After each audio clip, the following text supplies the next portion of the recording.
사랑과 은혜의 하나님, 가을이 깊어가고 오늘도 차가운 새벽 공기 속에 이처럼 주님 앞에 나와 새벽을 밝히며 기도할 수 있는 은총을 주셔서 감사합니다. 기도를 안 해도 되는 때가 우리에게 언제 있겠습니까?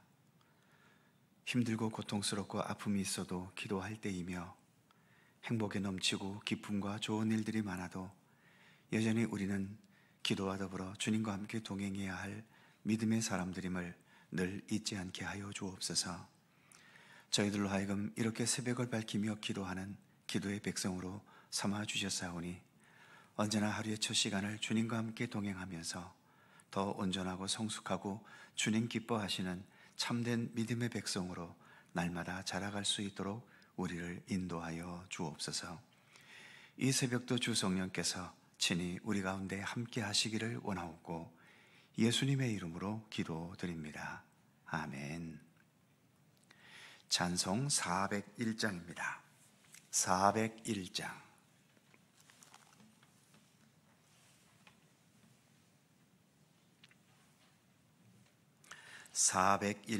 함께 찬송합니다. 주의 곁에 있을 때 마음이 든든하오니, 주여 내가 살 동안 인도하여 주소서. 주여 나를 인도하소서. 바른 세상 살 동안 주여 인도하소서. 피난처인 예수여, 세상 물결 험할 때 그 신은혜 베푸사 나를 숨겨주소서. 주여 나를 인도하소서. 바른 세상 살 동안 주여 인도하소서. 세상 풍파 지난 후 영화로운 나라와 눈물 없는 곳으로 들어가게 하소서. 주여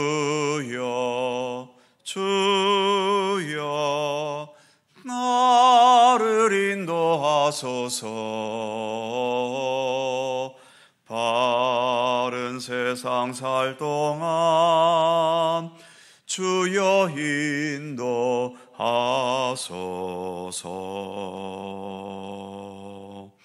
아멘.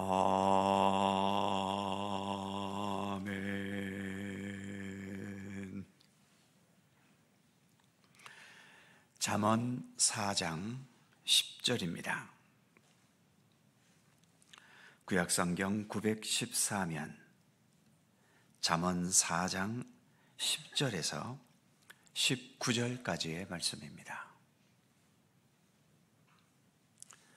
한 절씩 교독하지요. 제가 먼저 10절 읽습니다.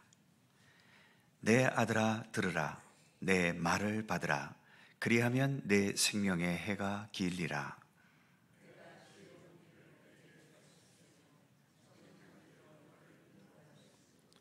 다닐 때에 내 걸음이 공고하지 아니하겠고 달려갈 때에 실족하지 아니하리라.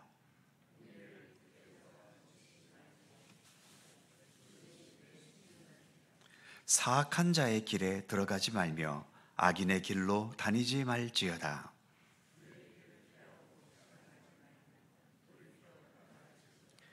그들은 악을 행하지 못하면 자지 못하며 사람을 넘어뜨리지 못하면 잠이 오지 아니하며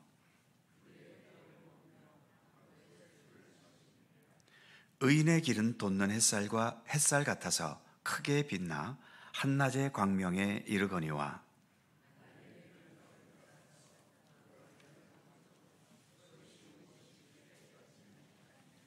아멘.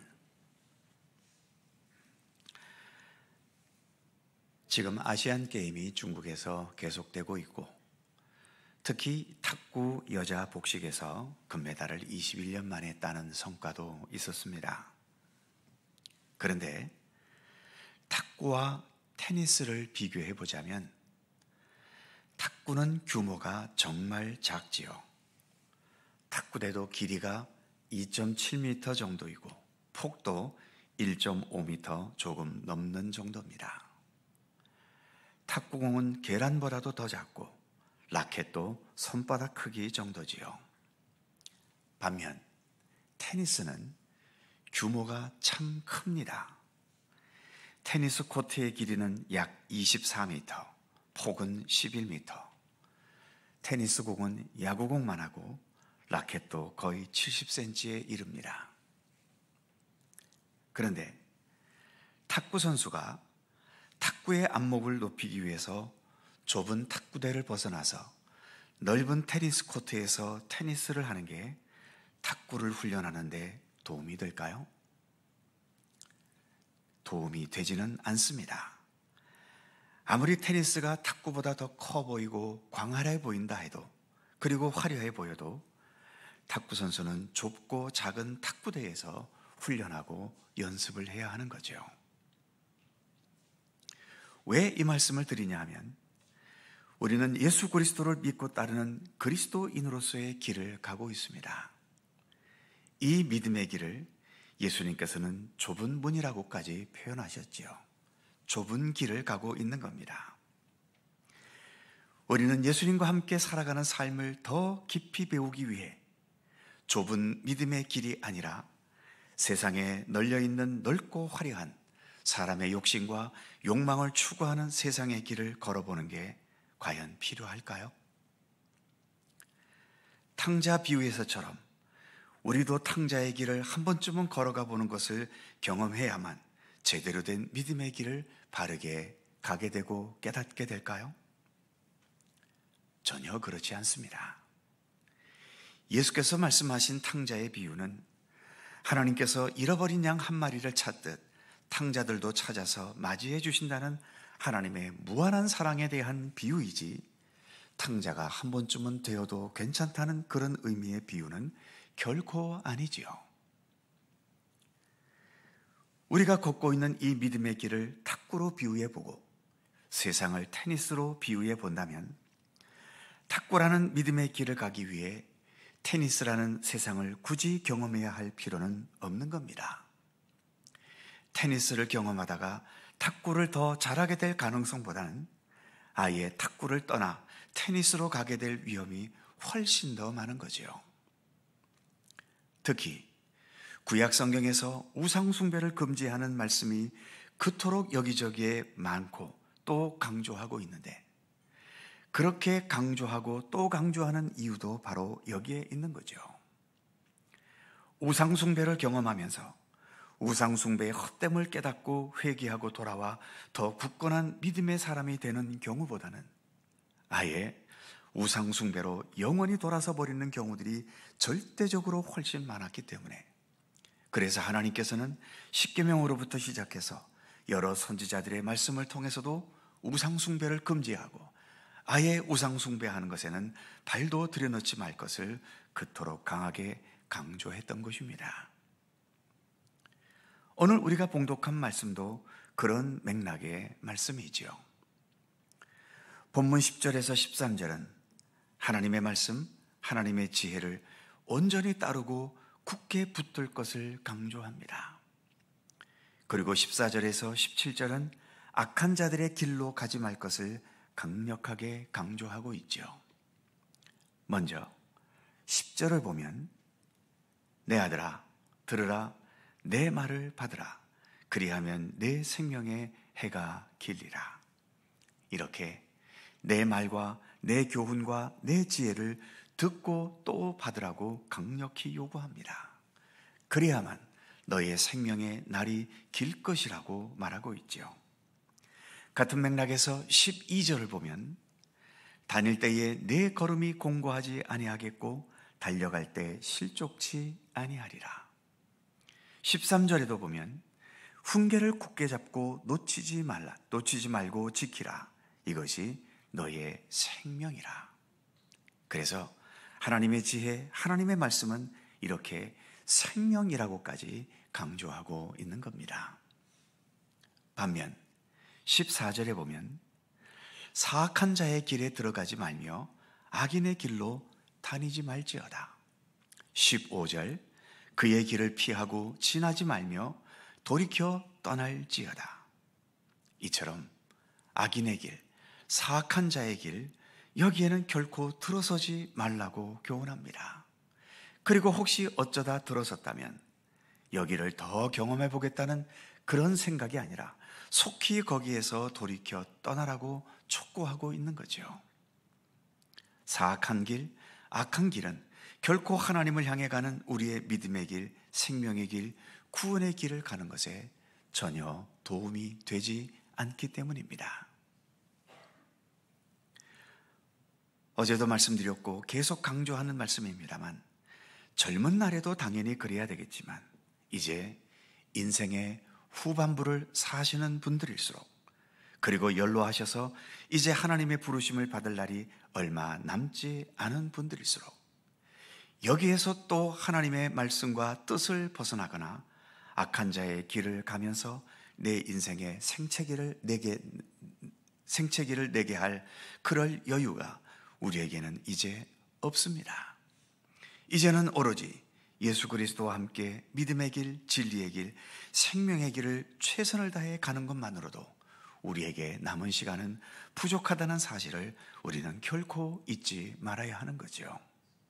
그러기에 오늘 말씀에처럼 바른 믿음의 길, 하늘의 지혜를 따라 살아가는 삶은 젊은 사람들에게도 당연히 강조되어야 하지만 이제 삶의 후반기와 막바지를 살아가는 분들에게 이 말씀은 더욱더 강조되어야 할 말씀인 것입니다. 교과서 같은 결론이지만 의인과 악인을 대조하는 18절과 19절의 말씀을 결론으로 삼습니다. 18절, 19절을 다 함께 읽어보시죠. 의인의 길은 돋는 햇살 같아서 크게 빛나 한낮의 광명에 이르거니와 악인의 길은 어둠 같아서 그가 걸려 넘어져도 그것이 무엇인지 깨닫지 못하느니라. 아멘. 기도하겠습니다.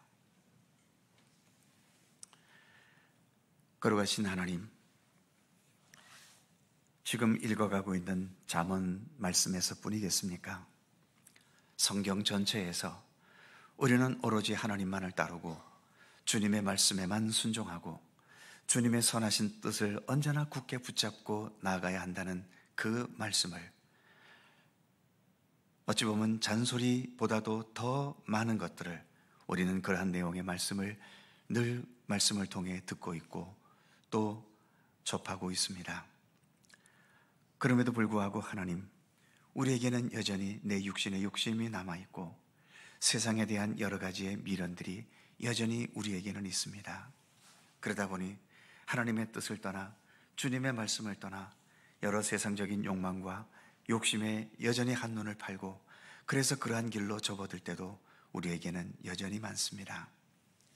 그러나 주님, 우리가 하나님을 떠나 내 욕심과 내 판단과 내 생각과 내 감정대로 살아간다고 한들 그것이 과연 내가 가는 이 믿음의 길에 그리고 우리가 최종적으로 이르러야 할 하나님의 나라에 이르는 데에 무엇이 도움이 되겠습니까? 도움이 된다면 왜 성경은 그토록 악인의 길을 가지 말라고 그토록 강조하며 또 강조하는 것이겠습니까? 하나님, 우리의 생각과 판단을 겸손히 내려놓고 하나님께서 말씀을 통하여 우리에게 주시는 모든 교훈들을 더 겸손히 그리고 진지하게 받아들일 수 있는 믿음의 굳건한 의지를 우리에게 더하여 주시기를 원하고 기도합니다. 악인의 길에서 한 걸음 한 걸음 더 떠날 수 있게 하시고 그리고 주님을 향한 말씀과 진리와 생명을 향해 더 한 걸음 한 걸음 나아갈 수 있는 그러한 믿음의 진보가 우리의 믿음의 여정 속에 더 풍성하게 나타날 수 있도록 오늘도 우리 가운데 함께 하시기를 원하옵고 기도합니다. 그래야 사도 바울이 늘 말했던 것처럼 이제는 주 안에서 내가 죽고 내 안에 온전히 예수 그리스도께서만 살아계시는 참된 구원과 생명의 삶을 온전히 살아가는 주님의 백성들 되게 하여 주시옵소서. 오늘도 새날을 주셔서 감사합니다.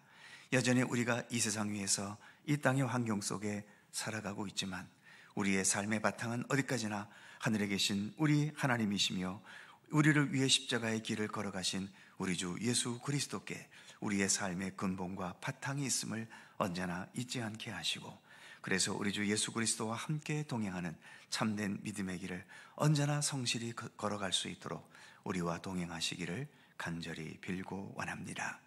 오늘도 간구하며 기도하는 우리들의 기도의 제목들을 주께서 일일이 기억하여 주시고, 내 자신을 위해 간구하는 것뿐만 아니라 내 가정과 또 교회와 이 나라와 민족과 온 세계를 위해 간구하는 모든 중보의 기도에 이르기까지 우리의 기도를 통하여 하나님 역사하여 주시고 주님의 선하신 뜻을 나타내 주시기를 간절히 기도하옵나이다. 걸어가신 아버지 하나님, 특별히 삶의 고통과 아픔 속에서 오늘도 주님의 도우심과 인도하심을 바라는 우리 성도들의 간절한 기도, 또 때로는 눈물의 호소를 하나님 기억하여 주시고, 아무쪼록 그 모든 아픔과 상처들이 치유되고 해결될 수 없는 문제들이 능히 극복될 수 있게 하시며, 그리하여 오늘의 어두움이 내일의 밝은 광명의 빛이 되어지는 기쁨을 경험해 갈 수 있도록 언제나 우리 가운데 함께 하시기를 원하옵고 기도합니다. 이제 중고등부와 청년부 연합 선교 비전 여행을 내일 출발합니다. 좋은 일기를 주시고 모든 여정 속에 주님의 선하신 손길이 함께 하시고, 특별히 우리 자라나는 다음 세대들이 이러한 여행을 통해서 더욱더 하나님과 동행하는 믿음의 삶에 대한 참된 비전을 새롭게 발견하고 깨닫는 복된 시간들이 되도록 인도해 주시며, 또 이들을 지도하고 이끌어가는 우리 목사님과 모든 교사들에게도 주님의 크신 은총과 은혜를 더하여 주시옵소서. 오늘 하루도 주님의 은총과 사랑이 우리 가운데 함께 하시기를 원하옵고 예수님의 이름으로 기도드립니다. 아멘. 하늘에 계신 우리 아버지, 아버지의 이름을 거룩하게 하시며 아버지의 나라가 오게 하시며 아버지의 뜻이 하늘에서와 같이 땅에서도 이루어지게 하소서. 오늘 우리에게 일용할 양식을 주시고 우리가 우리에게 잘못한 사람을 용서하여 준 것 같이 우리 죄를 용서하여 주시고 우리를 시험에 빠지지 않게 하시고 악에서 구하소서. 나라와 권능과 영광이 영원히 아버지의 것입니다. 아멘. 함께 기도하시고 자유롭게 돌아가시겠습니다.